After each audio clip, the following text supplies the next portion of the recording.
tutorial basi. Ini tutorial seperti ini sudah beredar di mana-mana. Setiap konten kreator pasti membuat tutorial seperti ini.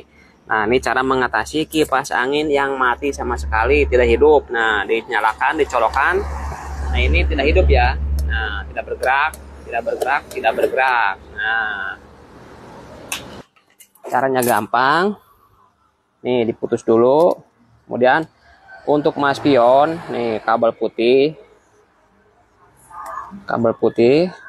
Nah, diputus dulu. Jangan diputus ya. Dikupas dikit aja. Kemudian disambungkan dengan kabel warna biru. Nah, seperti ini. Kita coba sambungkan. Nah, ini aja. Kemudian kita nyalakan. Ternyata hidup ya. Nah, ini berputar. Berarti ini masalahnya fuse-nya yang putus.